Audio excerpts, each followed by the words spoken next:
é uma reunião do núcleo do sistema prisional da sede, do CRP. A gente tem feito reuniões quinzenais entre os psicólogos que trabalhamos na SUSEP, e essas reuniões virtuais nem têm sido restritas à sede, assim, tem participado psicólogos que trabalham em outras regiões, né? E justamente porque, por não ser presencial, facilita essa participação dessa forma. E nós começamos a pensar que seria interessante fazer algumas reuniões temáticas, né, por assuntos que a gente compreende e por assuntos que a gente gostaria de compreender melhor. Então, planejamos essa reunião temática com este tema que tu vai abordar, que é a lei anticrime. A Mariana, a defensora Mariana, para os que não conhecem, ela trabalhou e estudou bastante esse assunto. Depois ela vai poder explicar melhor, porque quando eu tento repetir as coisas eu acabo errando, né? Eu também conheço a defensora Mariana, da atuação dela na defensoria e na defesa dos direitos das mulheres, e também na sua atuação na VEPMA, né, quando atendeu as pessoas que estão privadas de liberdade no Instituto Psiquiátrico Forense, no nosso Hospital de Custódia. Então eu conheço a competência assim de primeira mão, né? E a gente já deu uma aula juntas, e já fomos convidados para a segunda também. Então é uma parceria assim que, quando se falou, né, que o grupo que se reúne sugeriu que a gente falasse da lei anticrime, eu não consegui pensar em outra pessoa. E nós tivemos a sorte de que a Mariana aceitou. Então, agora te passo a palavra, Mariana, para tu te apresentar adequadamente, e fica à vontade. A única coisa é que a Mariana tem outro compromisso depois, então ela precisa encerrar a sua participação perto das 10 para as 8. Então, tu fica à vontade, Mariana, para organizar o teu tempo, né? Se tu quiser expor, se tu quiser deixar aberto para depois as pessoas fazerem algumas perguntas. Eu vou ficar acompanhando o chat, então, se alguém quiser fazer alguma pergunta, pede inscrição no chat.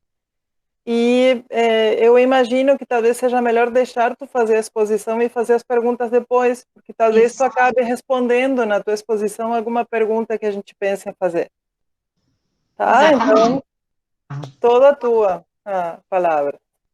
Bom, obrigada, né? Boa noite a todos e todas, né?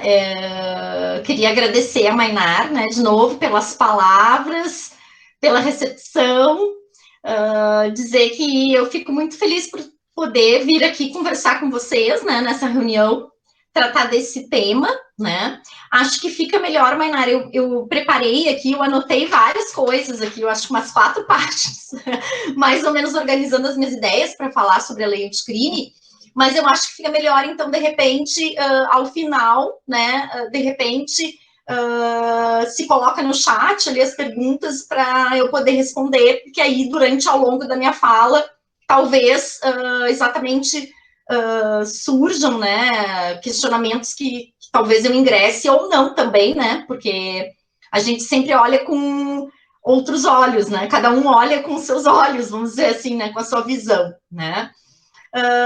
Como a Mainar falou, eu sou a Mariana, né, eu sou defensora pública no Rio Grande do Sul, vai fazer 14 anos, agora dia 18 de outubro, e atualmente eu estou cedida para o Conselho Nacional de Justiça e estou assessorando o Departamento de Fiscalização e Monitoramento do Sistema Prisional e Socioeducativo do CNJ, né?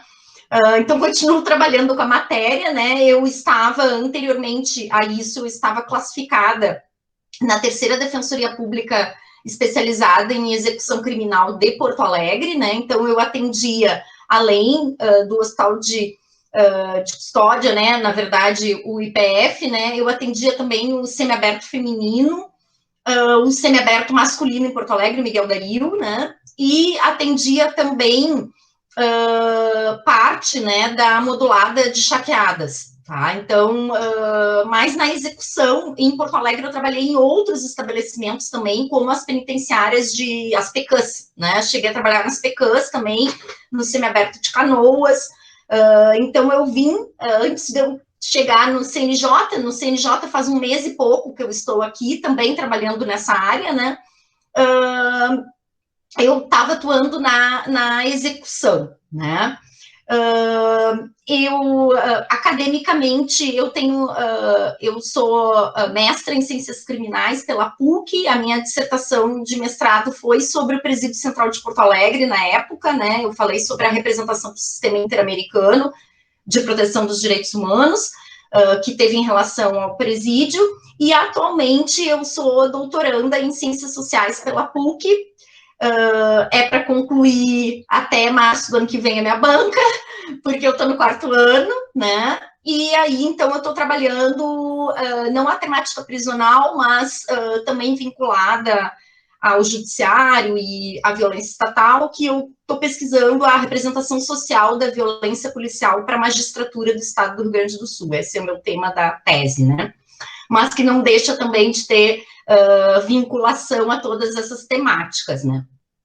Bom, eu pensei, para falar sobre a lei anticrime, eu falei para a Mainar, eu pensei em fazer um panorama geral da lei, tá?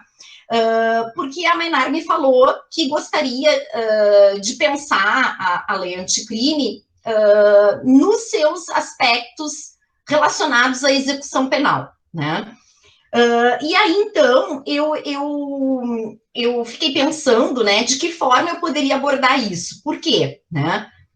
Porque a lei anticrime, na verdade, que está baseado no pacote do então ministro Sérgio Moro, né, que era chamado pacote anticrime, ela alterou muitos dispositivos legais. Né? Não só a lei de execução penal, mas ela alterou, por exemplo, o Código Penal, o Código de Processo Penal, leis especiais, como a Lei dos Crimes Hediondos, o Estatuto do Desarmamento, a Lei da Organização Criminosa, que vão ter impacto na execução penal. Então, é complicado, assim, falar só daquelas alterações que estão na Lei de Execuções Penais e que foram inseridas pela Lei Anticrime, porque, na verdade, a gente tem todo um universo que essa legislação alterou em leis esparsas e códigos, que vai ter impacto na execução.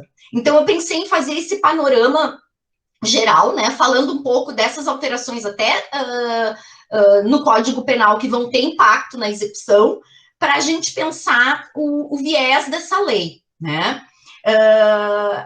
E aí eu acho que vale a pena contextualizar ela, né? O ministro, então ministro Sérgio Moro, antes de ser ministro, ele já falava, né, a respeito desse pacote, né? E na época em que o Sérgio Moro era o juiz, né, que ficou conhecido na Operação Lava Jato, também se desenvolveu, não sei se vocês estão lembrados, aquelas 20 medidas contra a corrupção, né? A ideia, né, do então ministro, com esse pacote legislativo, né, chamado anticrime, era exatamente focar no combate à corrupção, né, segundo os objetivos declarados por ele, né, e na criminalidade organizada. Só que o próprio batismo do pacote como anticrime, né, veio a ser objeto de discussão, né? Por quê? Porque eu não sei se vocês estão lembrados, mas isso teve muita discussão na mídia a respeito disso. O pacote, na verdade, original, né, encaminhado pelo então ministro Sérgio Moro, ele ampliava hipóteses em que, obviamente, se deixaria de criminalizar determinadas condutas. A principal dela era a chamada, que foi batizada e chamada da licença para matar, né? Que era exatamente aquela possibilidade de uma excludente de ilicitude para os agentes da segurança pública, né? Isso teve uma discussão muito grande, não passou, né, na lei anticrime, Foram feitas construções, né, inclusive uma construção no Código de Processo Penal destinando defesa aos policiais, né, aos agentes de segurança pública, inclusive no âmbito do inquérito policial, isso está previsto, acho que é o artigo 23, se eu não me engano, do Código de Processo Penal, tá?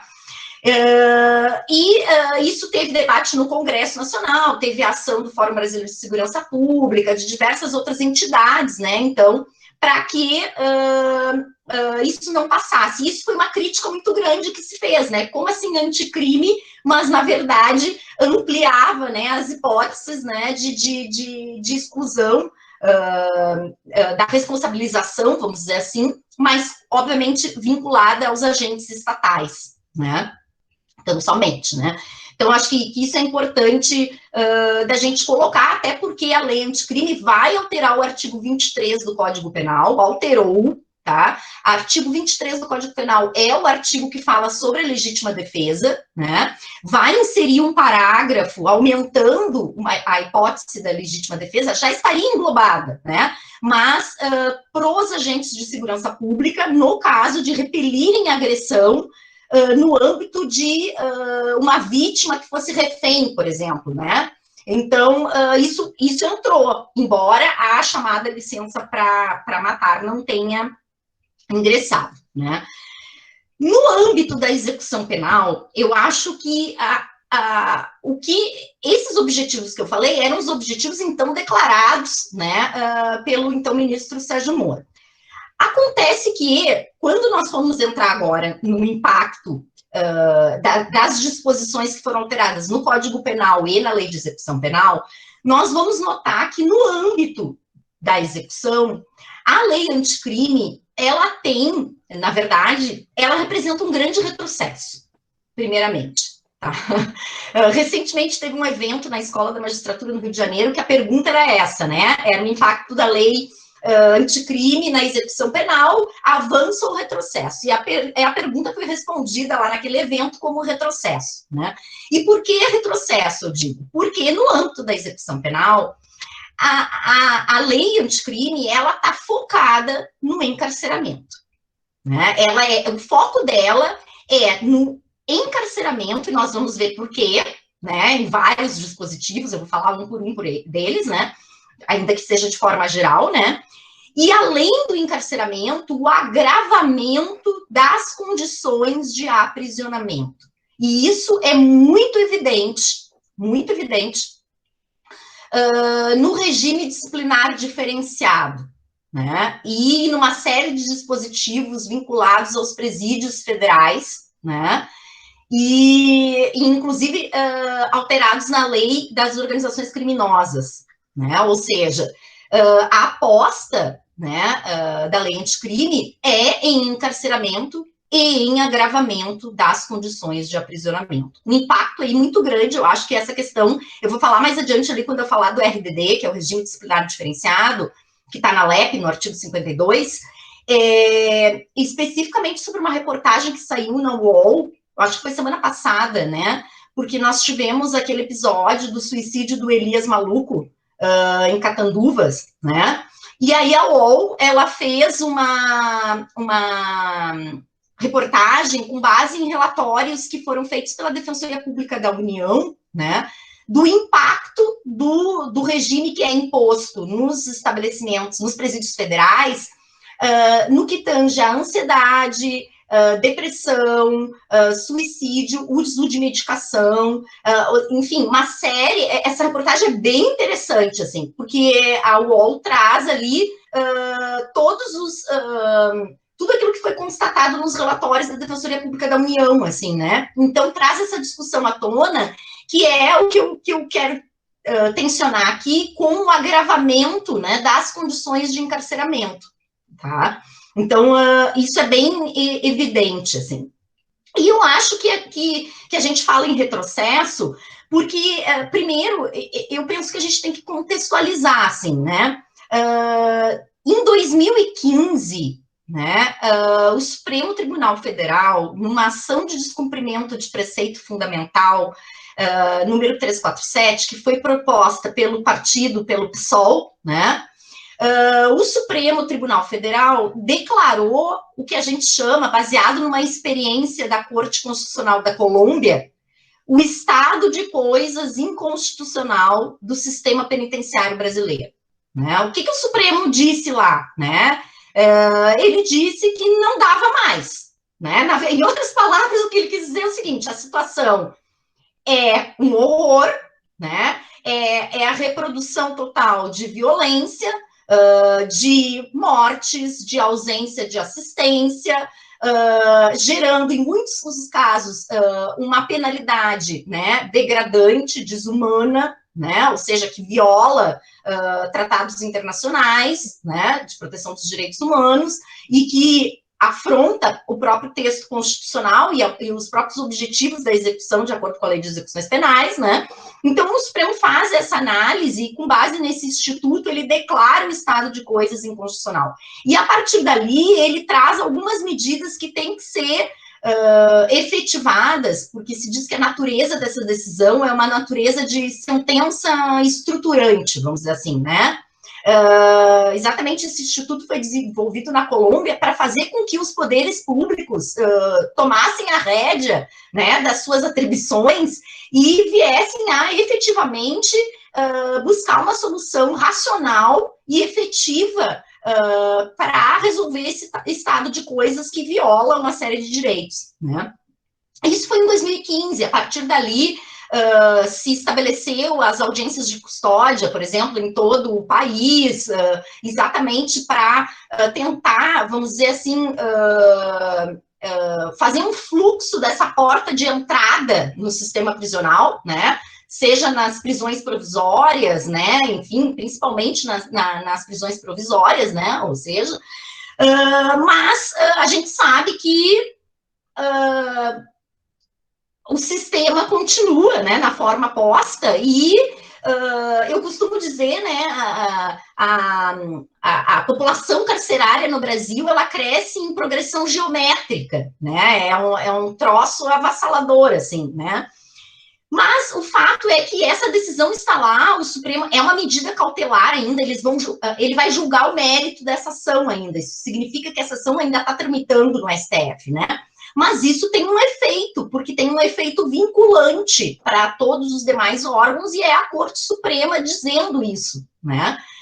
Então, o que acontece? A partir daí, qualquer medida legislativa que se fosse pensar, ou qualquer ação que se fosse pensar vinculada ao sistema prisional, deveria, obviamente, estar conectada, né, com o que, então, já havia sido dito pelo STF, né?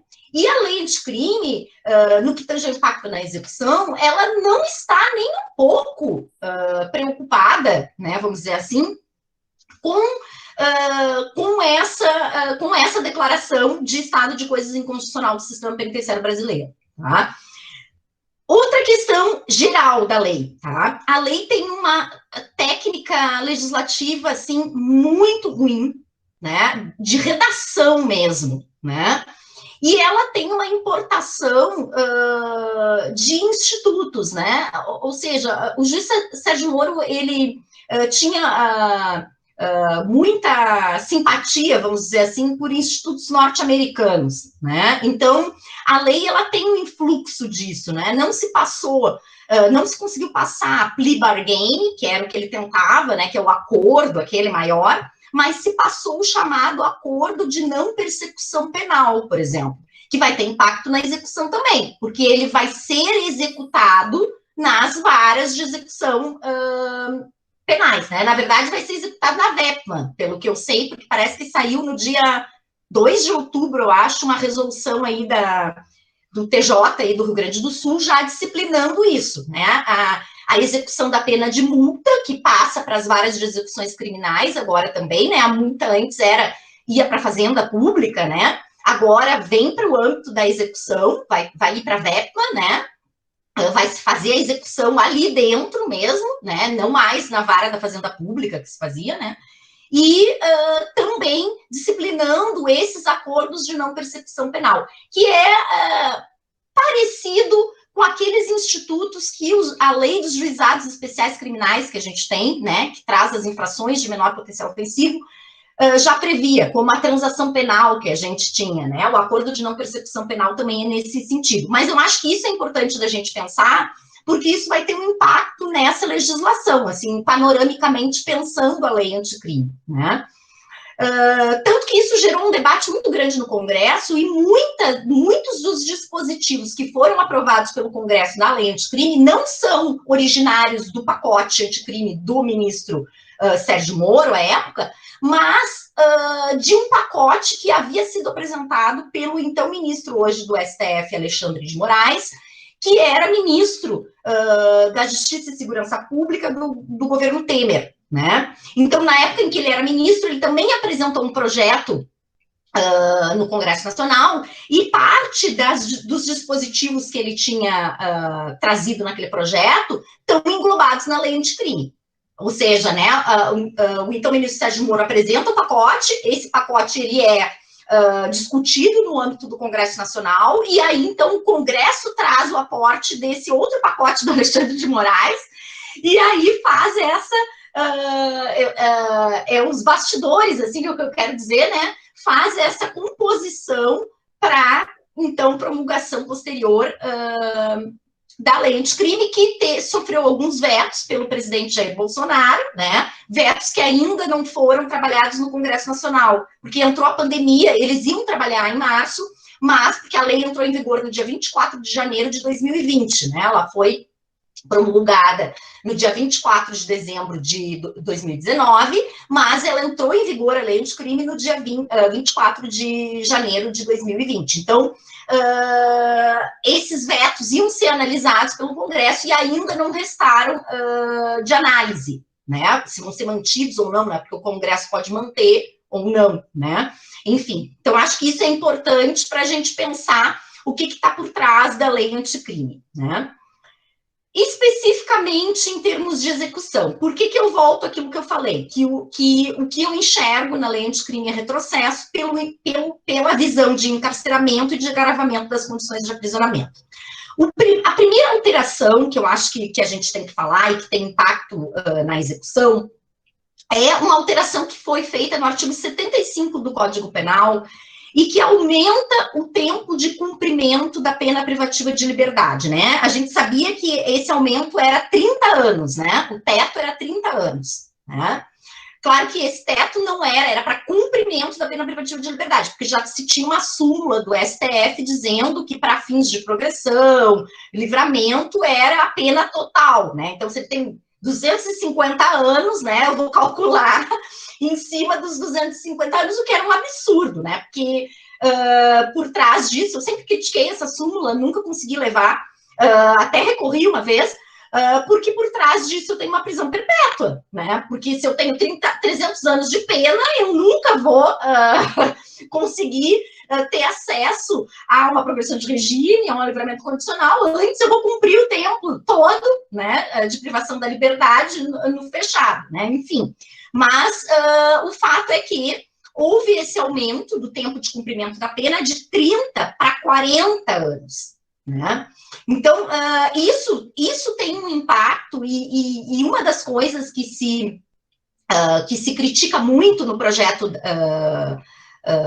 e que virou lei anticrime é exatamente a ausência, né, de qualquer estudo. Isso tem uma tese de doutorado que eu gosto muito, que é da Carolina Costa Ferreira, que é professora aqui na UNB, em Brasília. Não, ela fez o doutorado aqui na UNB, ela dá aula em outra universidade aqui. Mas ela escreveu sobre política legislativa e a execução penal, né? O processo legislativo, né? E ela pesquisou todas as alterações que tiveram na lei de execuções penais, tá? Desde 84, quando ela entrou em vigor, né, até o período em que ela apresentou a tese, né, de doutorado. E é muito interessante, assim, porque ela trabalha exatamente com a ausência que nós temos no Brasil de um estudo de impacto legislativo, né? Porque isso a gente já tinha verificado numa pesquisa do Ilanude em relação à lei dos crimes hediondos, que foi feita antes do Supremo decretar a inconstitucionalidade do regime integral fechado que existia, né? que aconteceu em 2006, isso, exatamente que no Brasil a gente não tem um impacto legislativo, ou seja, do que representa eu aumentar de 30 para 40 anos, ou seja, impacto orçamentário, né, gerencial, né, quantas vagas eu vou precisar ter, né, como eu vou fazer aquele fluxo, né, isso não tem, né, por isso que eu falo que o estado de coisas inconstitucional ninguém leu, né, eu acho que passou batido, né, porque, na verdade, não se tem nenhuma, vamos dizer assim, justificativa nesse âmbito para fins de aumento, né, desse tempo de cumprimento. Aí é que muitos vão escrever, né, que na verdade, o cunho da legislação da lei anticrime é exatamente populista, né, o que a gente fala do populismo punitivo, né, ou seja, continuar dando a mesma resposta que a gente dá há séculos, né, que é a centralidade, né, da pena de prisão, né, então, enfim, continuamos, é o mais do mesmo, que nem se diz, né, só que, obviamente, agravada essas condições, né, então, acho que pensar isso é importante no impacto da execução, eu acho que a gente tinha que pensar em termos de tratamento penal também, né, ou seja, eu estou aumentando, ampliando o prazo, né, de permanência dessa pessoa dentro do sistema, né, acho que saúde mental, né, psíquica, né, eu fiz menção, ainda vou falar um pouco sobre aquela questão lá dos relatórios, né, dos presídios federais, então acho que essa é a primeira alteração que eu penso que deveria se pensar. A segunda também foi no Código Penal, tá? O artigo 83 do Código Penal, ele fala do livramento condicional, tá? E ali se ampliou os requisitos subjetivos, que a gente chama, né, para a concessão do livramento condicional. Algo que a jurisprudência já fazia, embora violasse o chamado princípio da legalidade, né? Porque a legalidade, eu não posso criar algo que não está na lei como requisito, né? Muitas vezes a gente via que isso era estabelecido, né? Se solicitava, inclusive às vezes até o próprio Ministério Público, né? Se solicitava determinadas condições que não eram aquelas que estavam estabelecidas lá na lei, né? Então, o artigo 83 inseriu como requisito subjetivo não cometimento de falta grave nos últimos 12 meses, tá? Então, era algo, né, que já se trabalhava na jurisprudência, né, era uma tendência, né, mas que, obviamente, impacta no quê? No tempo de permanência no cárcere, ou seja, são medidas que vão ampliar, muitas vezes, o tempo de permanência, porque muitas vezes a pessoa já vai ter adquirido o requisito objetivo, desculpa, que é o tempo, né, mas vai ficar pendurado por causa dos requisitos subjetivos, que a gente sabe que os critérios subjetivos, eles são muito discricionários, né, ou seja, as próprias pautas também, né, elas são discricionárias, né, nesse contexto, né, então, enquadramento, e etc e tal. Então, acho que isso é mais uma das tendências, né.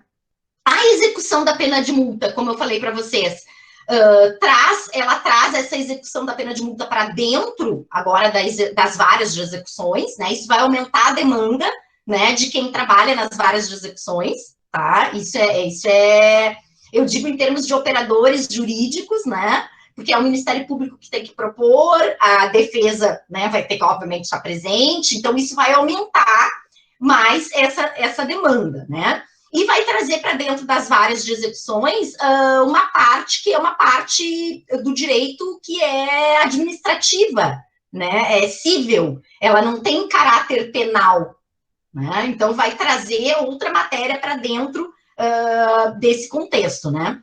A lei dos crimes hediondos, ela também foi alterada, e isso é importante em termos de execução penal. Por quê? Porque o roubo, em determinadas modalidades, artigo 157, passou a ser crime hediondo.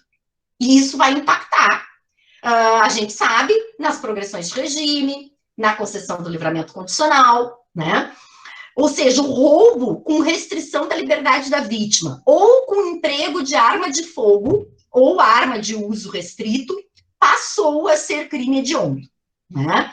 Assim como o furto é sem violência ou grave ameaça. O furto com a utilização de explosivos, e aí entra aqui os caixas eletrônicos, né? Passou a ser crime hediondo, tá? Então, essas são alterações, né, que vão ter impacto direto na execução, tá?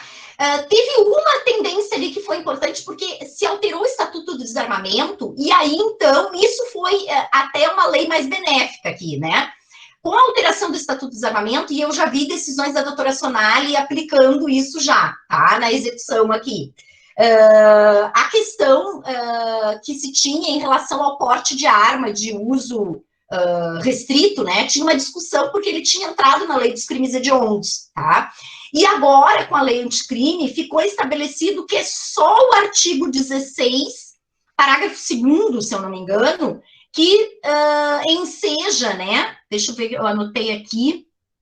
Eu acho, o 16, parágrafo 2º, que enseja a hediondez. Os demais não, porque antes tinha uma discussão que qualquer dispositivo, o artigo 16 é o porte ou a posse de arma de fogo de uso restrito, tá?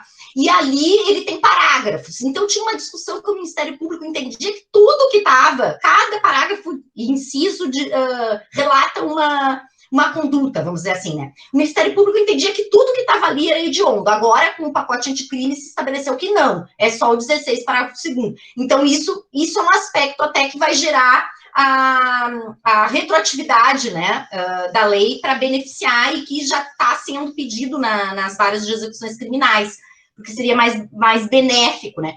O que se passou a fazer quando também o presidente Jair Bolsonaro alterou os decretos que regulamentavam o Estatuto do Desarmamento em relação às armas, né? Porque as armas de uso permitido, elas passaram a ser, algumas armas que eram de uso restrito, por exemplo, elas passaram a ser de uso permitido. E aí tem alteração na pena e isso a gente já pedia, né? Devido ao impacto desses decretos. Mas aqui teve em relação à hediondez, né? Então, isso é importante. Vejam que eu estou falando de alterações que se deram fora da lei de execuções penais, mas que vão ter impactos na execução penal. No âmbito da LEP, né, a lei,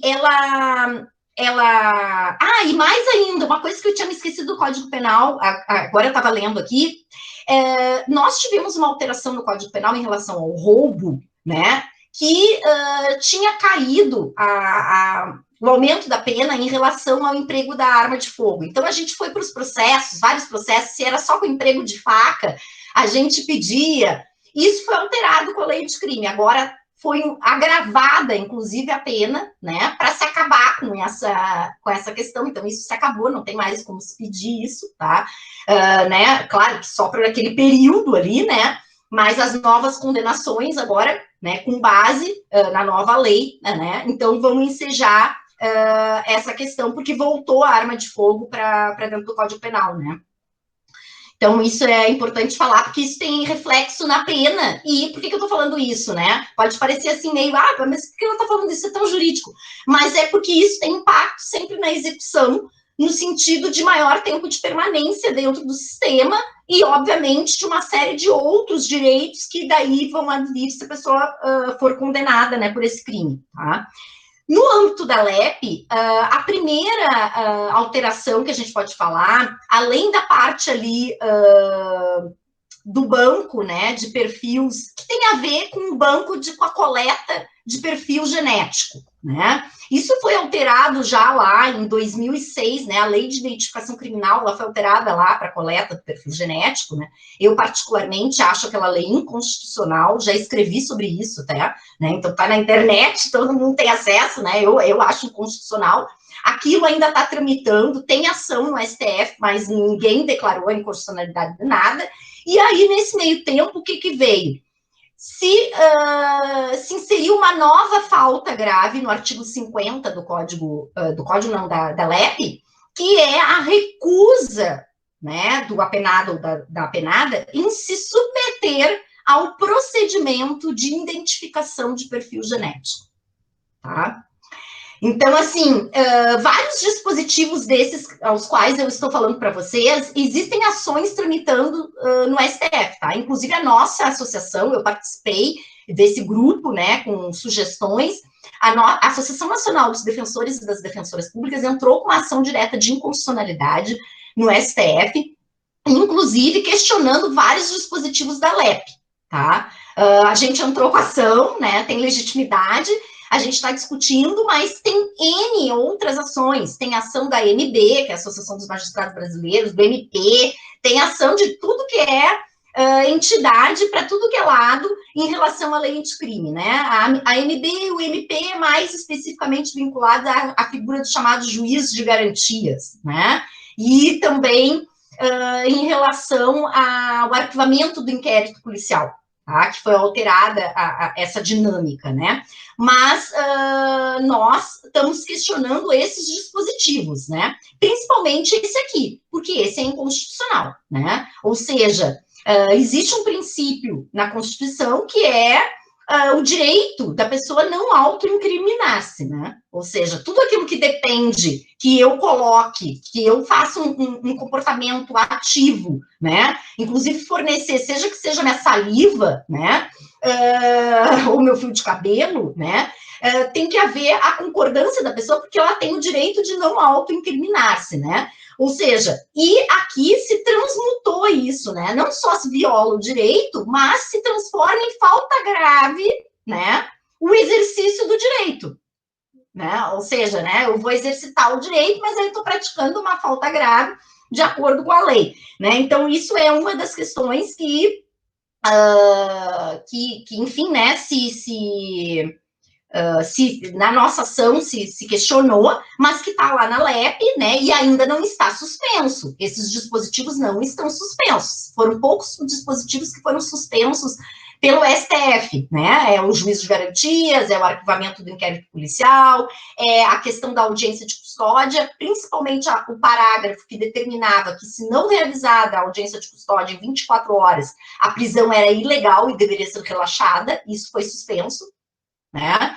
Então, assim, o que está suspenso é esses dispositivos, os outros não estão, né? Eles estão em vigor, embora tenha essa discussão por trás, né? E essa questão do perfil genético, ela está muito embasada, porque na lei anticrime, um dos projetos do então ministro Sérgio Moro era exatamente a criação, inclusive, do banco que passou, né? Não sei se vocês estão sabendo disso, né, que é a questão do banco com a identificação pela íris e impressão digitais e etc., né, que isso passou pela lei anticrime, né, tá estabelecido lá, além do banco da balística, né, e etc. e tal. Então, isso também estava previsto no projeto, né.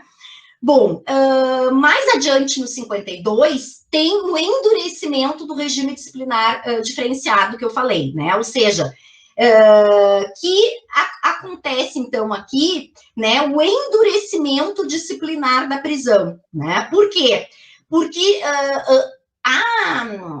o RDD, né, ele estava estabelecido ali, mas tem uma lei que fala especificamente dos presídios federais, tá?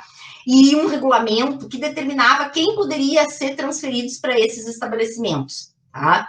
E ali, então, a lei anticrime, ela aumenta o prazo. Antigamente era 1 ano, né, que poderia ficar, né? Porque os presídios federais, eles são baseados nos chamados presídios supermax, né, que são presídios norte-americanos, né, muito semelhantes, né, à forma, né, do isolamento em célula individual, o tempo, né, agora passou para 2 horas de banho de sol em grupo de no máximo 4 pessoas para evitar o contato. As visitas com os familiares é de 15 em 15 dias, e agora elas não podem mais ser com toque, é que nem presídio, vai ser a tela aquela, né, separando, né, não tem mais contato. É impossível, não tem visita íntima, é impossível ter o contato físico, né?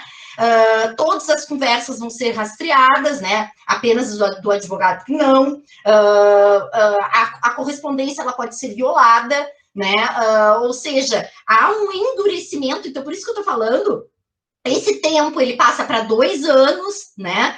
Ou seja, há um endurecimento das regras do regime disciplinar diferenciado, né? muito extenso, né? Tem inúmeros trabalhos acadêmicos sobre o regime disciplinar diferenciado, inclusive contestando a sua constitucionalidade, né? Eu acho que, se eu não me engano, a dissertação de mestrado da Tite, que ganhou o prêmio da Akshani Russomano, né,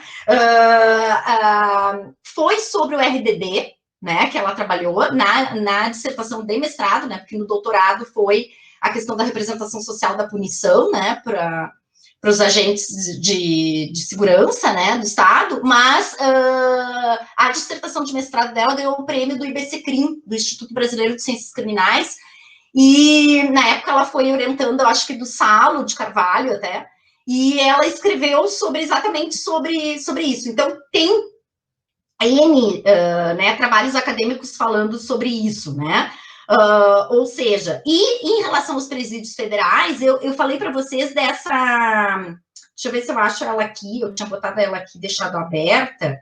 Essa notícia que saiu no UOL, no dia 30 de setembro de 2020, saiu uma notícia: depressão e ansiedade afetam 90% do presídio onde Elias Maluco morreu, né? Isso aqui teve repercussão porque o Elias Maluco, ele foi encontrado morto dentro da cela dele, ele estava em Catanduvas, na penitenciária federal, né, no Paraná, e ele foi acusado da morte do jornalista Tim Lopes, né? Então, isso suscitou repercussão, né, na mídia. E o UOL fez a matéria com base nos relatórios feitos nos presídios federais pela DPU, a Defensoria Pública da União, em 2019, né? Então, ali, a DPU, por exemplo, constatou índice elevado de presos que fazem uso de medicamentos psiquiátricos, como o Rivotril, nas vistorias feitas, né? E ali em Catanduvas, dos 153 presos, 138 faziam uso de medicamentos, né, em 2019, né? Então, assim, eles trabalharam muito nessa matéria, essas questões que foram levantadas, né, pela Defensoria Pública da União, tá? Nessas inspeções que a Defensoria Pública da União, porque os presídios federais, eles estão sob a jurisdição da Justiça Federal, né? Então, é uma vara da Justiça Federal que faz a fiscalização desses presídios, e aí, então, a atuação é da Defensoria Pública da União, né? E isso é interessante porque nós tínhamos aqui a proposta de construção de um presídio federal no Rio Grande do Sul, né? Não sei se estão lembrados disso, né? Nós também teríamos, né? Inclusive, teve aporte de dinheiro para isso, parece, até nem sei como é que, a quantas anda isso, mas, enfim, né, nós tivemos esse anúncio, né, e esse debate, tá? Bom, em relação à progressão de regime, aqui teve uma alteração bem grande, tá? No artigo 112 da LEP, porque a progressão de regime, ela deixou de ser, né, por frações que a gente tinha, né, o 1/6, né, os 2/5 ou os 3/5, era hediondo, equiparado a hediondo, né, e passou, então, a ser por percentuais, né? E esse artigo, ele precisa ser lido e relido, e cada caso concreto precisa ser aqui enquadrado, porque nós temos situações aqui que talvez sejam mais benéficas, tá? Por exemplo, os 16% para primário, né, com crime, sem violência ou agravamento dessa pessoa, fazendo o cálculo, dá um tempo menor que 1/6, tá? Então, seria mais benéfico. A aplicação que hoje está se fazendo dos 40% em relação a crime hediondo ou equiparado hediondo, né, que é o tráfico, por exemplo, né, para primário, no caso, porque o que acontece? Esse artigo, a lei não se baseou nisso, e é por isso que eu digo que tem uma má técnica legislativa aqui, não tem estudo nenhum, me parece que alguém que fez a lei não conhece a execução, a sensação que eu tenho é essa. Mas o que acontece? Aquela situação em que eu tive uma situação assim aí, né? Eu tenho um preso que teve um crime anterior que não é hediondo, né? Aonde ele, então, ele foi considerado reincidente naquele crime comum, tá? E aí depois ele teve um crime hediondo, tá? Essa situação, tá? Não tem previsão no artigo 112, tá? Então, hoje está se fazendo uma leitura, e a doutora Sonali já fez uma leitura, nesse caso, aplicando os 40%, tá? Por quê? Porque até seria mais benéfico, tá? Porque exatamente é uma lacuna que a gente chama legislativa. Então, eu costumo dizer que a progressão tem que analisar caso por caso hoje, estudar o processo para poder verificar, porque às vezes tem alguma brecha ali. E aí tu consegue algo melhor, né? Em termos de progressão de regime. Só que isso vai demandar uma trabalheira, né? Porque se tu for analisar caso por caso, né? Só com um mutirão, né? Mega, hiper, ultra, para se analisar isso, e ainda vai ter muita discussão, tá? Esse artigo 112, ele dispensa, mais uma vez ele reforça a necessidade para a progressão de regime só da conduta carcerária, dispensaria o exame, né, criminológico, né, dispensaria o exame, tá?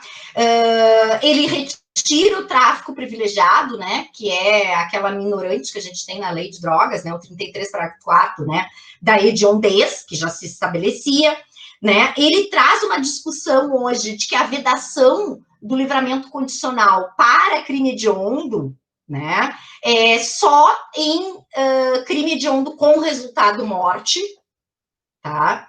Porque ele traz essa distinção, então por isso que eu digo, é um quebra-cabeça a leitura do 112, tem que analisar, muito bem analisado, para verificar a forma de enquadramento, tá? Bom, o que a gente tem ainda na lei de execuções penais? A gente tem a vedação, a proibição de concessão de saída temporária para o condenado por crime hediondo com resultado morte. Bom, isso aqui, para mim, é uma excrescência. Me desculpe, eu escrevi até um artigo sobre isso aqui, foi publicado no boletim do IBCCRI, no Instituto Brasileiro de Ciências Criminais, tá?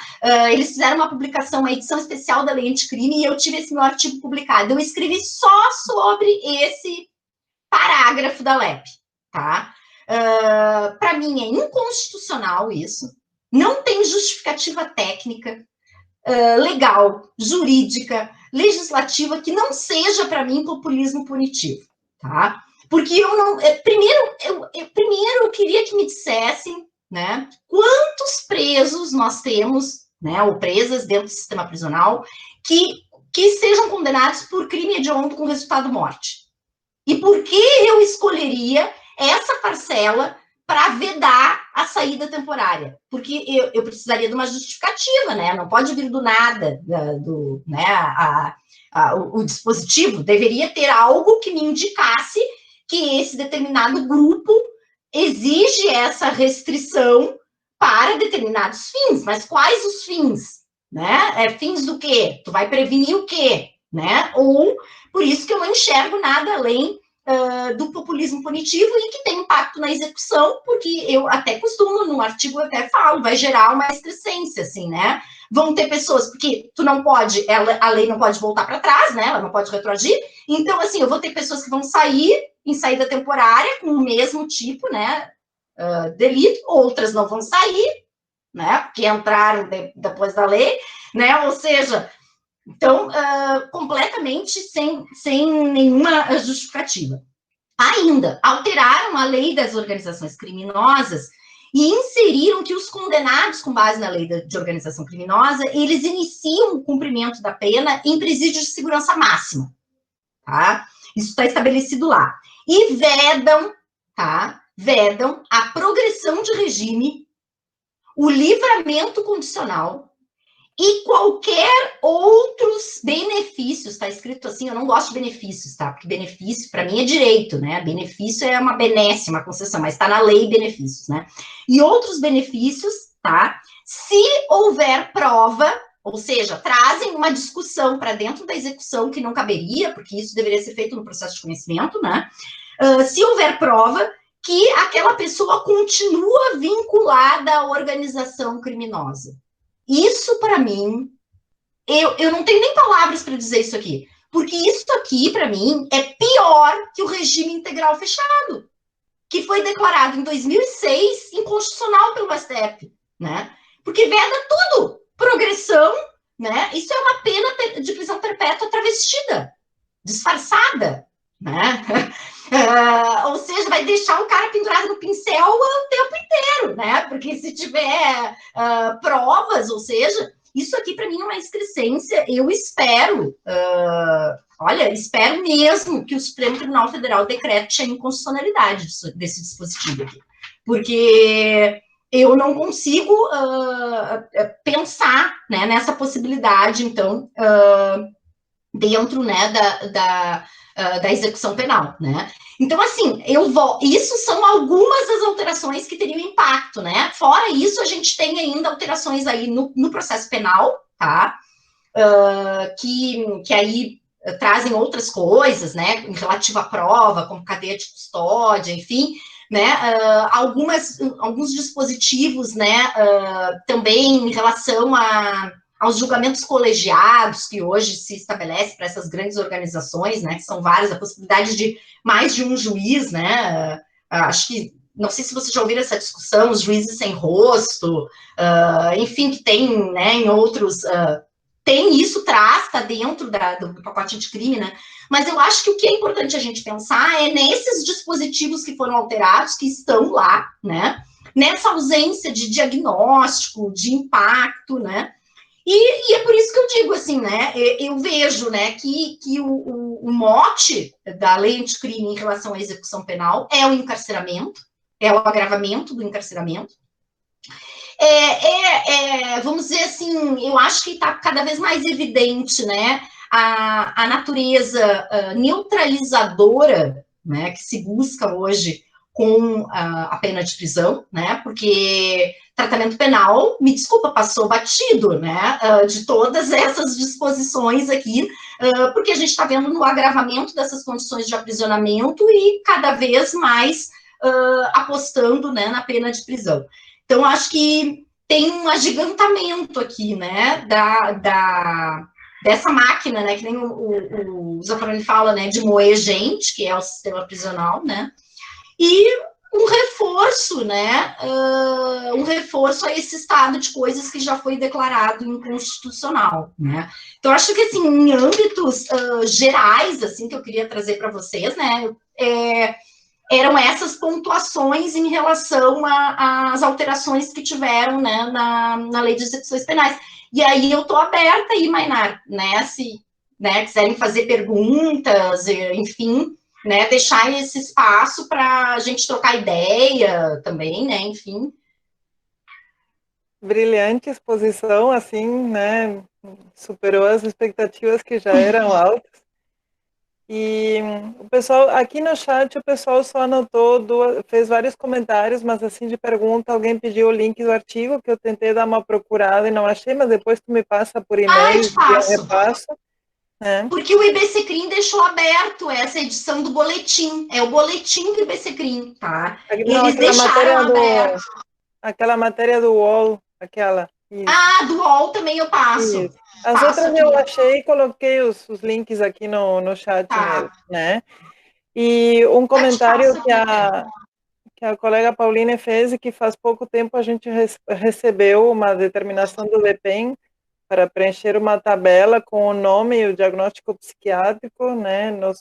Os psicólogos já pedimos orientação ao CRP, porque a gente entende que não deve responder isso dessa forma, né?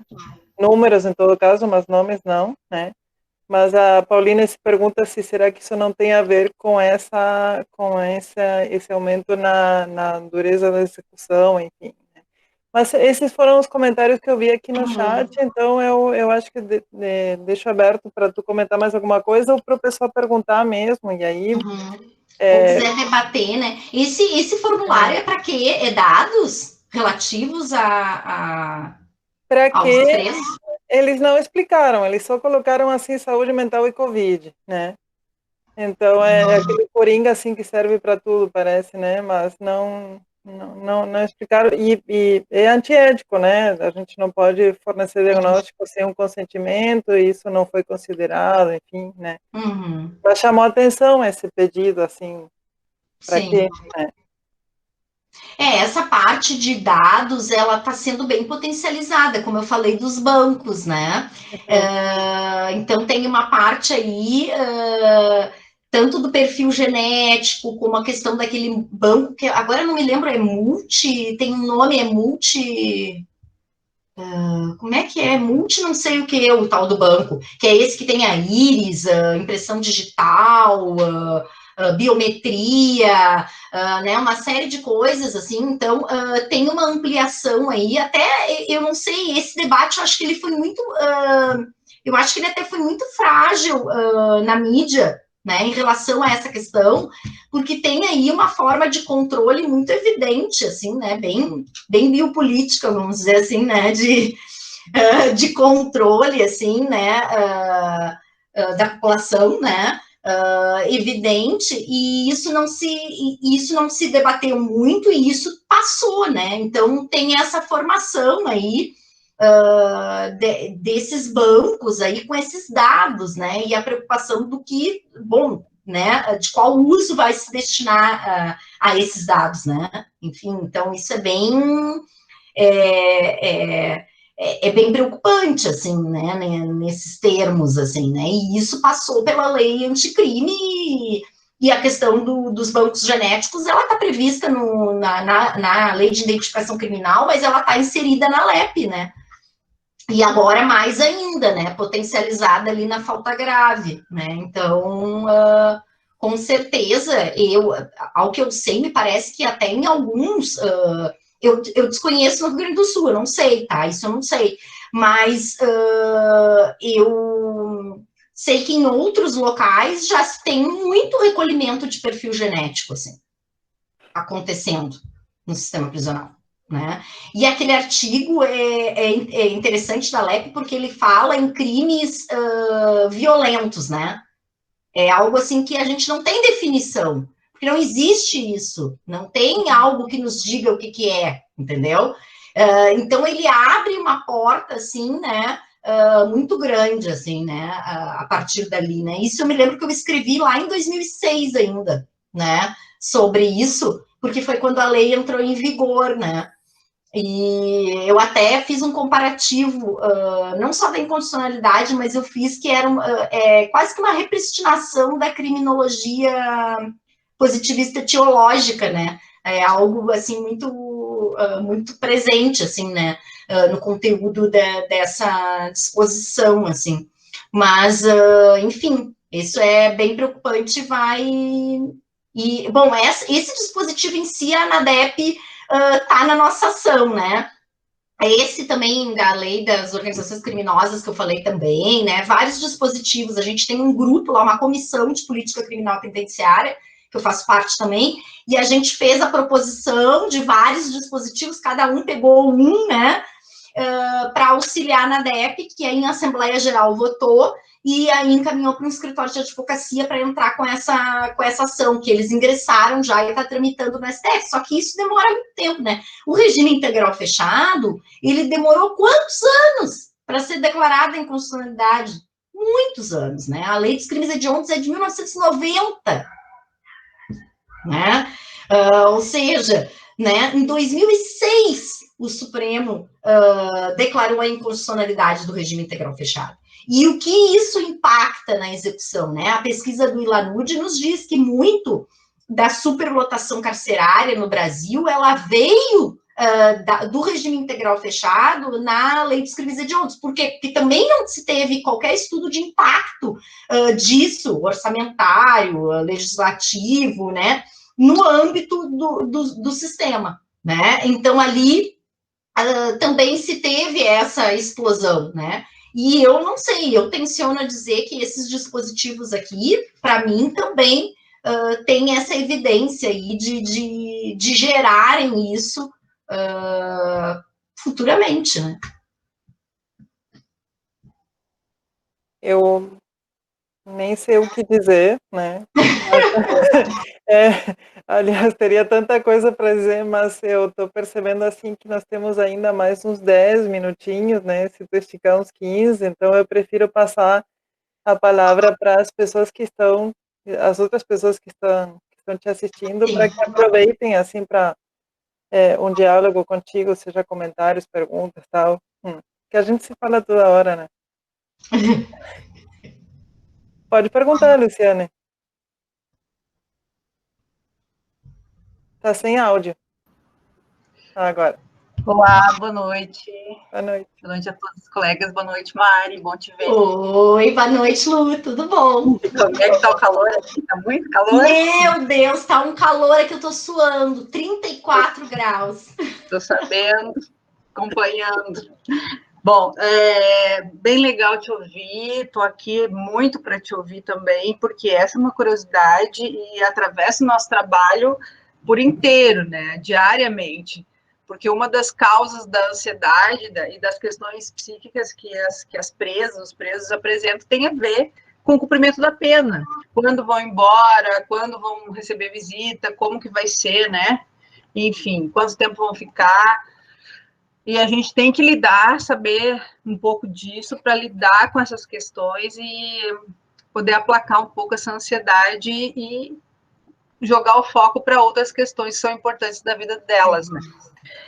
E então, assim, te ouvindo falar, me parece que todas essa nova lei, esses novos fatores que vão trazer um retrocesso, também vão trazer outros tipos de problema para o sistema prisional, porque eu vejo que isso favorece muito a corrupção. Né?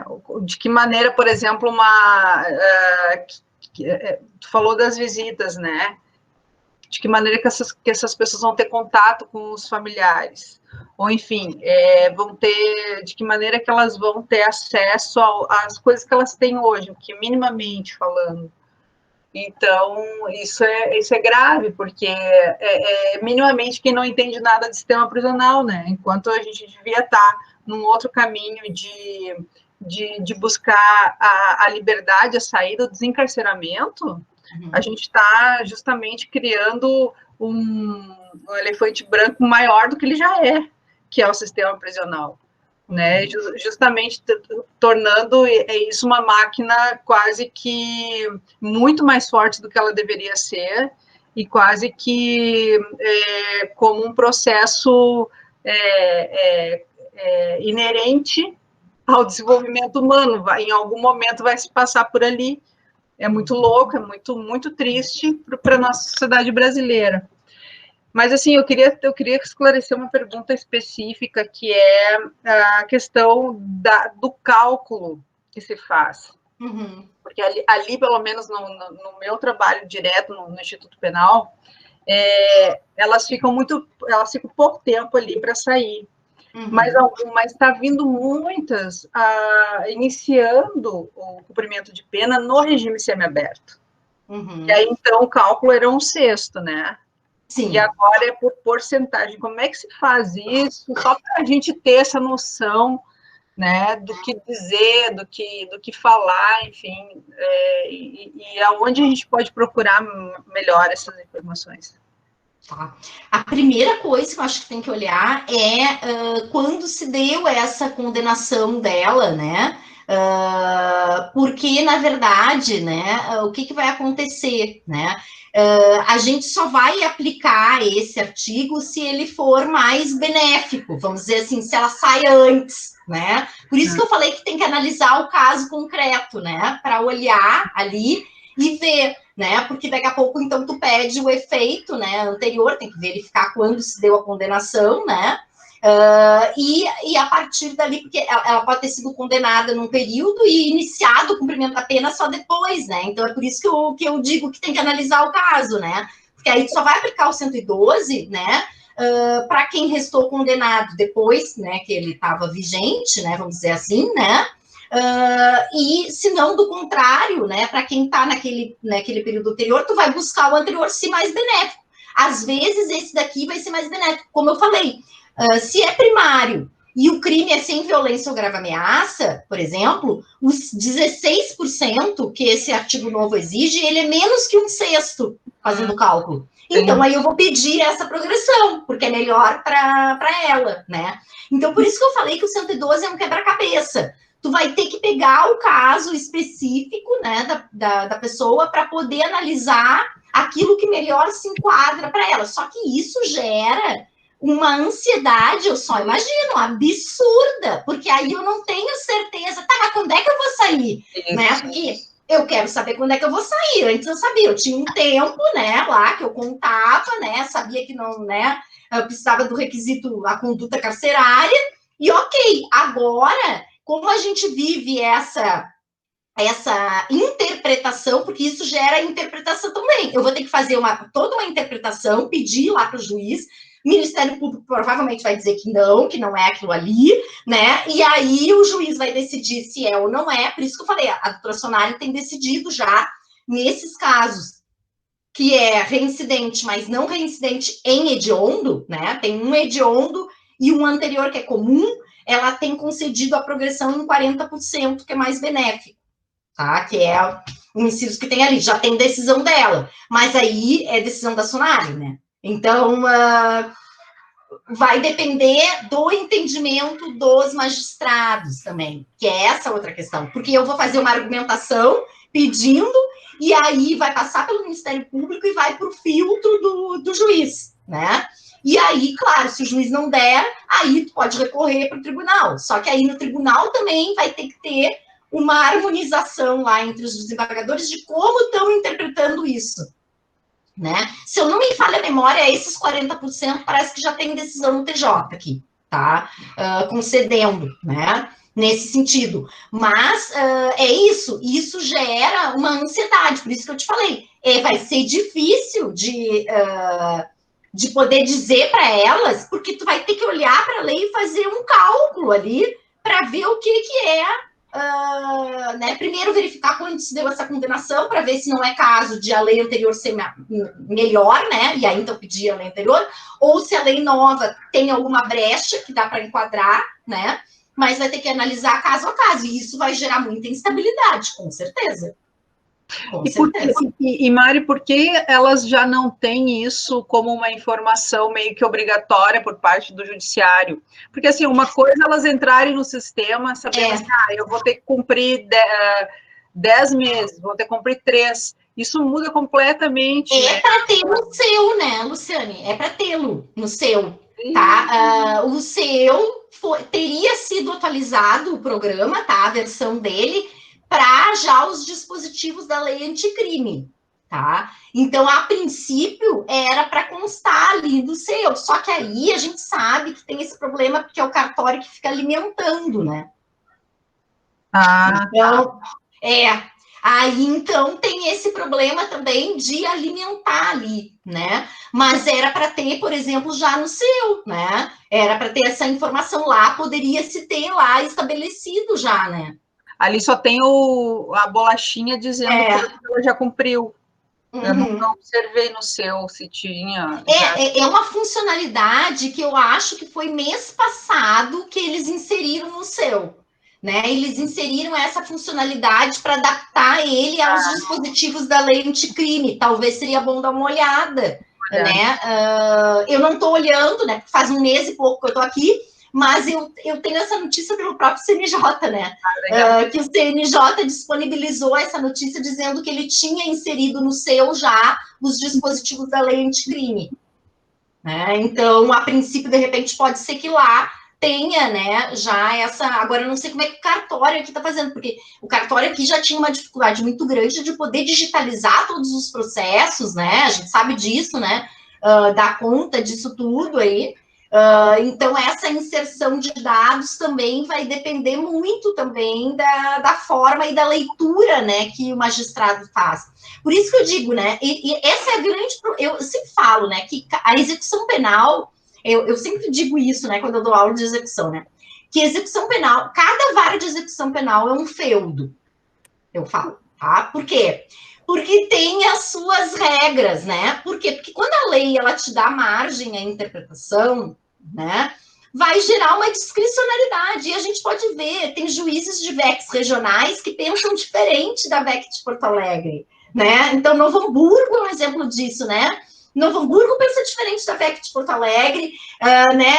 A VEC de Pelotas lá pensa diferente, porque aí dá essa margem à discricionalidade, à interpretação, e aí eu vou ter uma série de outras questões ali que eu vou pontuar. Então, isso é bem complicado, né? Porque a gente via muito gritante, assim, a diferença entre Novo Hamburgo e Porto Alegre, por exemplo. Tanto que alguns presos pediam transferência para Porto Alegre, né? Saíam de Novo Hamburgo, queriam vir para a VEC de Porto Alegre. Então, isso é muito específico das varas, né? Mas eu acho que vai ser bem complicado. Vai ter para vocês uma demanda muito grande, né? Embora o mote da legislação em nenhum momento pensou no tratamento penal, né? Nunca pensa isso aí. É meio que acostumado com isso. Então, enfim, né? Tá. Vamos lidando. Tem algum jeito disso não ser aprovado, disso ser... Tem os vetos, ainda tem alguns vetos, né? Mas os vetos do Bolsonaro são lá, né? Que foram feitos, e as ações que estão tramitando no STF. Aí essas ações, elas têm também a possibilidade de amicus curiae, né? Então, tem várias entidades que se habilitaram também, mas isso tudo vai ter discussão no STF, né, ainda, né? Mas, por enquanto, a legislação, ela já foi, né, aprovada, promulgada, e tá valendo. Tá valendo. E a gente tem que digerir por nada, mas a gente tem que digerir. Eu sempre, quando falo da lei anticrime, eu vejo que fica todo mundo meio mudo, assim, né?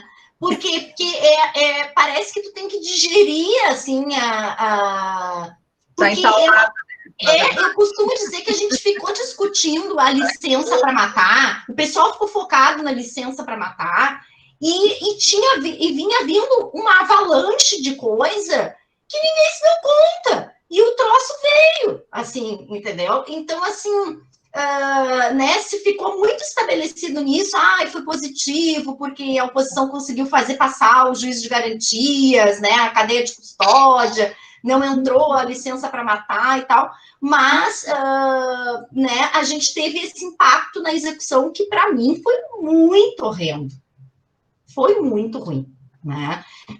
Então, assim, é uma coisa que tu tem que digerir mesmo para dar conta, assim, de... E eu costumo dizer, a lei anticrime, ela mudou muita coisa. Se a gente poderia falar... Por isso que quando a Mainara me perguntou, eu até falei para ela, tá, mas que parte tu quer que eu fale? Porque assim, eu posso falar sobre várias coisas aqui, né? Só um ponto, assim, já falei sobre o acordo de não persecução penal também, lá no Rio de Janeiro. Só o acordo de não persecução penal, que é um artigo do Código de Processo Penal, tu fala horrores, né? Então, cada coisa tu tem a possibilidade de falar, né? Uma infinidade de coisas, porque são... Tanto que eu escrevi um artigo para o boletim de um parágrafo de um artigo da web. Né? Um parágrafo. Então, assim, isso gera... a gente tem muita coisa para pensar aqui, e como vem uma enxurrada de coisa, tu até se perde para poder se focar, né, e fazer frente de como é que nós vamos lidar agora com isso, né? A partir dessa realidade posta, né, o que a gente vai poder fazer, então, para reduzir danos ainda com o Zaffaroni, né? Tentar reduzir danos que a gente já, né, que me parece que eu acho que é a única coisa que vai nos sobrar, assim, né? Eu dou risada, mas é de nervosa. Sim, tem que rir para não agredir, como diz o outro, né? Nós estamos... Essa dos caixas eletrônicos foi para matar mesmo, é paradigmática, né? Assim, que aí mostra o quanto o direito penal é muito mais para proteger a propriedade do que as pessoas. Exatamente. Então, essa lei parece um suprassumo do que já estava posto, né, que conseguiu condições de possibilidade para avançar, né, e precisamos ficar bem atentos para não avançar mais ainda. Nós temos uma colega advogada aqui que fez alguns comentários no chat, assim, ela foi complementando algumas das coisas que tu disse. Eu não sei, assim, porque por nós a gente ficava mais uma hora te ouvindo, mas são 7:45, Eu né? vou ter que sair, gente. Porque assim, ó, por que eu tenho que sair? Porque é minha terapia. Eu tenho sessão de terapia só. Eu disse pra Mainara, eu não posso perder minha terapia. A Não, terapia nenhum de não nós pode pode. perder qualquer coisa, mas a sessão de terapia não dá. Não dá, porque sem terapia eu não consigo ficar, porque é uma coisa atrás da outra. Mas assim, ó, nós estamos muito agradecidas e agradecidos, assim, porque a gente vai ter muita coisa para pensar. Eu não sei se a gente não vai te convidar de novo, até porque, né? Quando precisarem, a gente para ter um bate-papo, trocar ideia, né? Pensar sobre isso, né? Tô às ordens, é só me chamar. Então não pode ser segunda-feira, porque daí fica muito próximo a terapia. Não pode ser às 8 da segunda terapia, mas depois tá liberado. Não, a gente muda o dia. Mas eu fiquei anotando o tempo todo, assim, tudo que eu podia, né? Prestando um olho no chat e outro olho nas minhas anotações, assim, para tentar aproveitar o máximo. E aí é isso, nós te agradecemos muitíssimo mesmo, né? Eu acho que foi muito válido, assim, pelas expressões das pessoas que estavam com a câmera ligada, acredito que sim. Teve um comentário da Priscila que talvez tu possa em outro momento comentar assim sobre a relação com o direito internacional, né? Como é que fica essa lei? Mas eu acho que vai ter que infelizmente ficar para outro dia.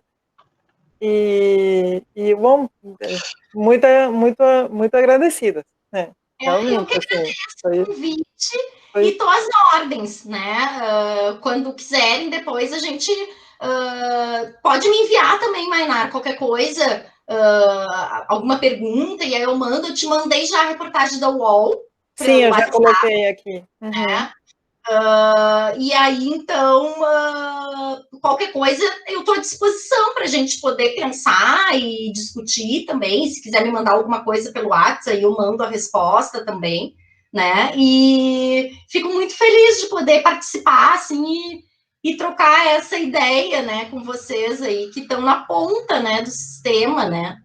E quando eu falo ali da ausência do impacto, né, de estudo legislativo, eu falo isso, né? Não, a sensação que eu tenho é bem o que a Lu falou, assim, né? A sensação que eu tenho é que quem pensou a lei não conhece o sistema prisional, E assim. também não perguntou para quem sabe.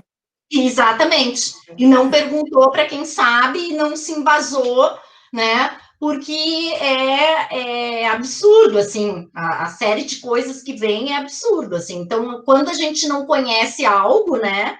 E essa era uma das minhas críticas ao ministro Sérgio Moro, né? É que eu achava que ele poderia ser um bom juiz federal, enfim, e ter conhecimento em determinada área criminal, mas que ele não tem esse conhecimento da execução, né? Porque eu costumo dizer que os juízes federais, eles têm uma realidade de sistema prisional, que é o sistema prisional federal, que é o presídio federal, que é muito diferente da realidade estadual, né? Então, assim, conhecer mesmo a execução é quem está na ponta lá do sistema estadual, assim, né?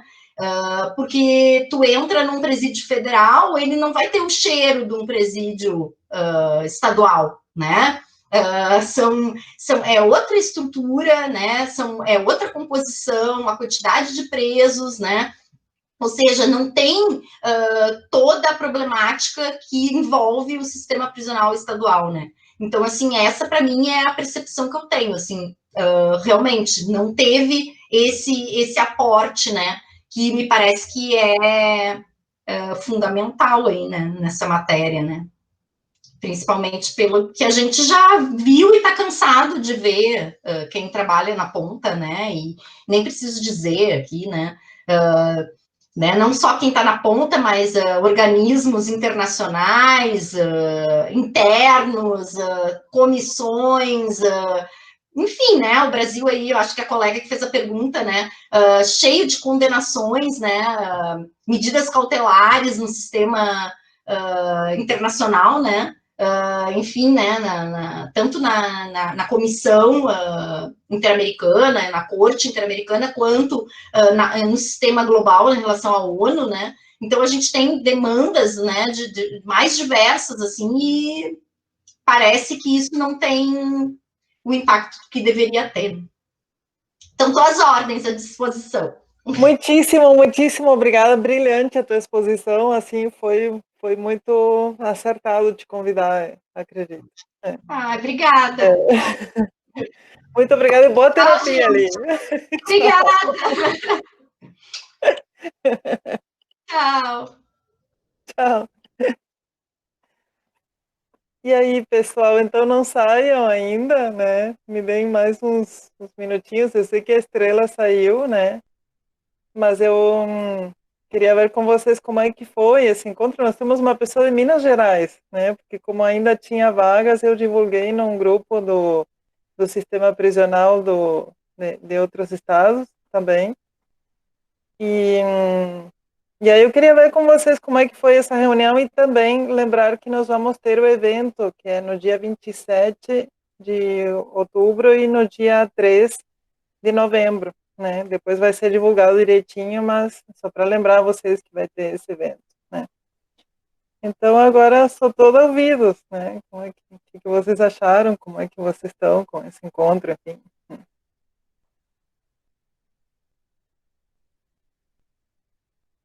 Se quiserem também, né? Não é obrigado.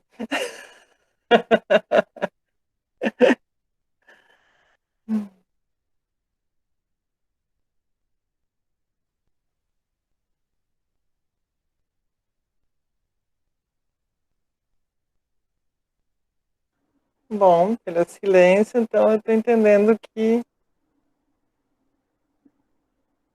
Helena, tu que é de outro estado, gostaria de comentar alguma coisa? Sim, boa noite a todas, né? Acho que só tem mulheres aqui agora. Eu primeiro Agora queria... sim. Gostaria de agradecer até pela oportunidade que foi dada. Eu participo de um grupo até do CFP, né, do Conselho Federal, e aí foi lá que foi divulgado. Eu rapidamente entrei, me inscrevi. Achei muito bacana a proposta de vocês. Eu trabalho há 22 anos no sistema prisional aqui de Minas. Acompanho alguns trabalhos de vocês aí do Rio Grande do Sul, porque acaba que vocês são referência para várias coisas para a gente, porque vocês são... Minas não é dos mais atrasados, mas em outros aspectos vocês também estão mais adiante do que a gente aqui. Então é sempre bom compartilhar. E achei muito bom ouvir essa questão da lei de execução penal, da alteração, né, na verdade, do pacote anticrime lá, porque a gente não tem feito, que pelo menos na psicologia, essas ponderações e reflexões sobre o impacto disso no sistema prisional. Então, para mim, foi muito, muito positivo, e penso que mais coisas deveriam, e se vocês derem oportunidade, eu também estarei aqui em outros momentos. Obrigada, viu? Muito obrigada. Quando a gente fizer reuniões abertas, então a gente te avisa, depois tu coloca teu e-mail ou teu WhatsApp ali no chat, que aí a gente te inclui. Obrigada. Nós que agradecemos a presença.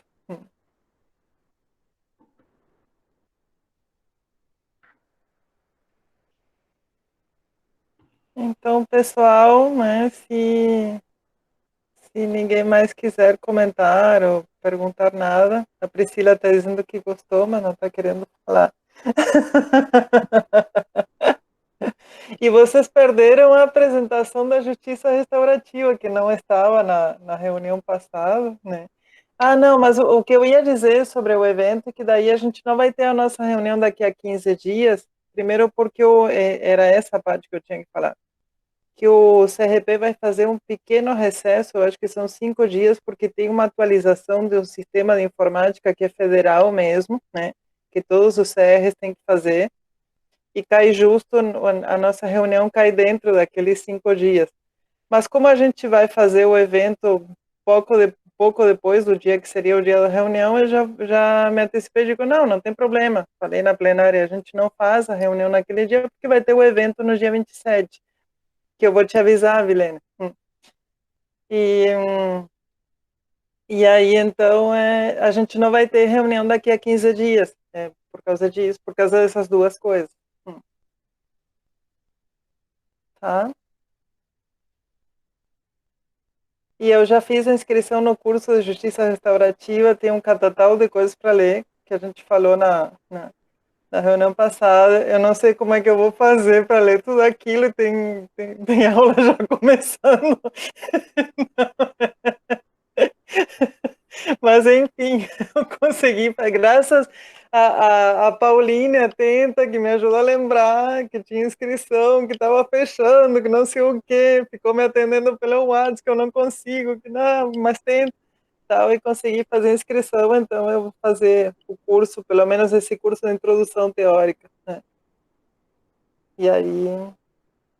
Então é isso, daí depois a gente pode ir pensando, se depois do evento a gente faz a reunião regular, assim, eu vou avisar vocês, e aí a gente vai pensando se tem algum outro tema que a gente vai querer abordar, enfim. Tá bom? Oi, pessoal. Opa, Oi! boa noite. Boa noite. Só para me apresentar também, aqui é a intrusa na reunião de vocês. Eu sou Débora, sou de Fortaleza. Também faço parte desse grupo ampliado do sistema prisional e fiquei sabendo lá e aí me inscrevi. Aqui em Fortaleza eu trabalho numa vara de execução de penas alternativas e aí também achei bem interessante ver, né, ouvir mais sobre essa visão da influência que o pacote anticrime está trazendo para o nosso trabalho também, né? Então, achei muito legal a iniciativa de abrir a reunião. Inicialmente, eu pensava que era um webinário, uma palestra, algo do tipo, né? Depois que eu entendi que era uma reunião, aí eu achei mais interessante ainda, assim, achei ousado, né? Fazer uma reunião aberta e convidar as pessoas. Achei bem bom. E se tiverem outros momentos, compartilhando, a gente participa. Obrigada pela iniciativa. É que hoje, aí pelas 2h eu perguntei como é que estavam as inscrições, daí ainda tinha vaga, então eu divulguei para esses outros círculos, né, que são também da execução penal, né, para que as pessoas pudessem se inscrever, porque eu achei que seria uma oportunidade. Eu conheço a defensora Mariana e vocês viram, né, a mulher tinha que sair para terapia e não conseguia parar de compartilhar coisas e tudo muito interessante o que ela diz, e vocês precisam ver ela trabalhando, gente. Ela desencava aquilo que ninguém, nem o juiz sabia que existia, para poder defender o direito da pessoa, assim, ela é muito boa, é coerente o discurso com a teoria, com a prática, sabe? Eu valorizo muito isso numa pessoa. Então, eu achei que seria um encontro muito bom mesmo, né? E que bom estar sendo prestigiado por pessoas de outros estados, assim, que aí a gente tem também outra impressão das coisas. Foi ótimo mesmo. Parabéns pela iniciativa. Que bom. Foi ideia do grupo. Então, pessoal, eu cheguei atrasada, né? Entrei meia hora depois na reunião, né? Mas para mim foi importante, né? Porque, de fato, assim, aquela questão ali de como vai funcionar a progressão de regime, né? E igual aconteceu com a Luciane, eles também questionam em atendimento como é isso. E eu não tinha ideia, né, de como funcionava. E a questão dos dados genéticos ali, teve alguma fala antes das 7, que foi o horário que eu entrei? Isso já está acontecendo? Eu não percebi, ou não prestei atenção. Isso já está sendo implementado, assim, já existe? Eu entendi que sim, que existe esse banco, que até já existia antes, e o que mudou com a lei é que agora, se a pessoa se recusa a fornecer material para análise, ela incorre numa falta grave. Certo. E no Rio Grande... seria inconstitucional, porque nem o bafômetro a pessoa não pode te obrigar se tu não quiser. Sim. E no Rio Grande do Sul já existe? Boa pergunta. Não. Pois é, né? Porque a gente já passou por alguns projetos como o tal do Metendo a Colher, né? Que também se atendia, né? se pedia que se fizessem atendimentos, inclusive o juiz pedia isso, solicitava. Inclusive as pessoas que nem condenadas eram, presos preventivos e provisórios, participavam desse projeto, era um pouco contra, assim. E aí agora a gente tem mais tem isso, né, dos dados genéticos.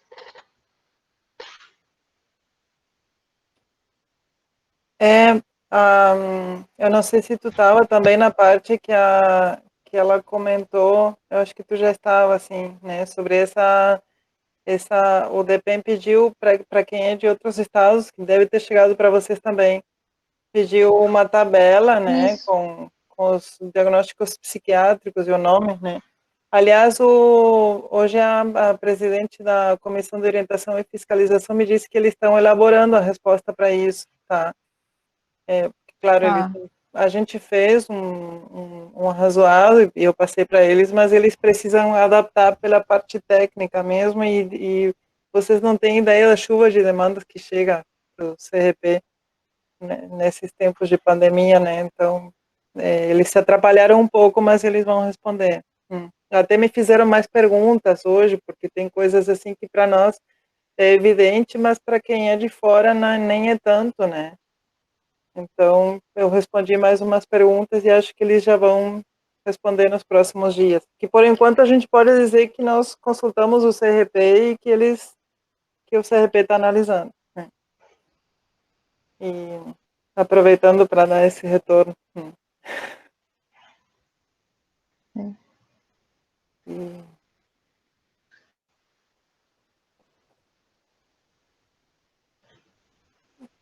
Bom, eu acho que é isso, né? Tá todo mundo cansado também.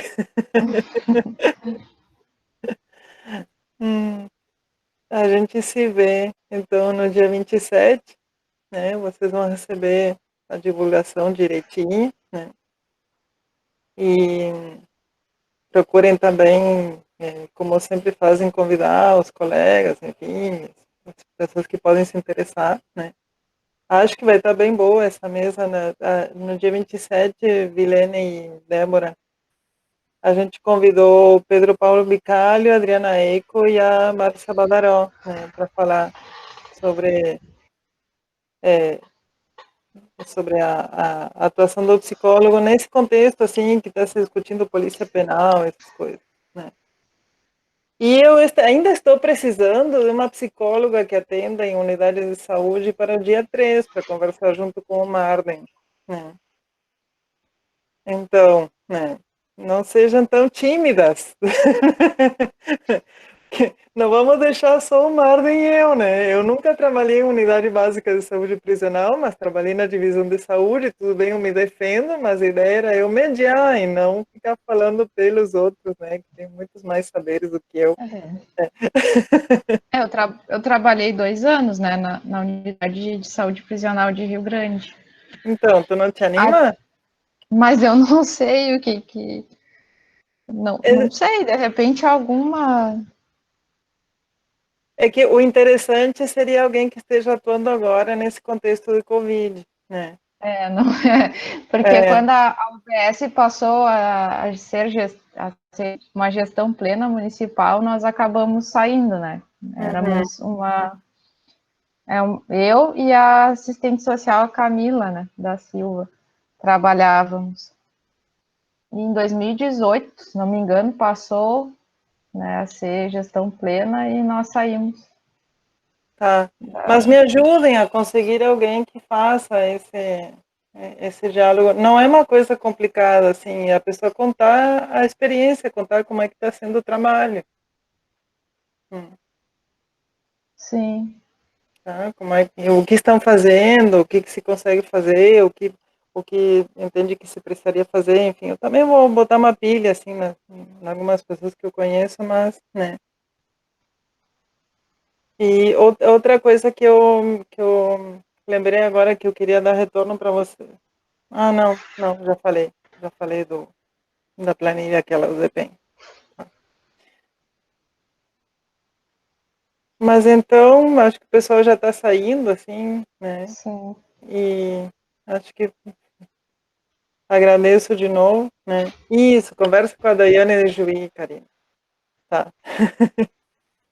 E aí, qualquer coisa me passa um contato que eu falo com a pessoa e explico para ela direitinho do que se trata, tá? Tá bom, então? Beijos e Tá abraços. bem, então. Beijo, gente. Obrigada. Nós que agradecemos. Tchau.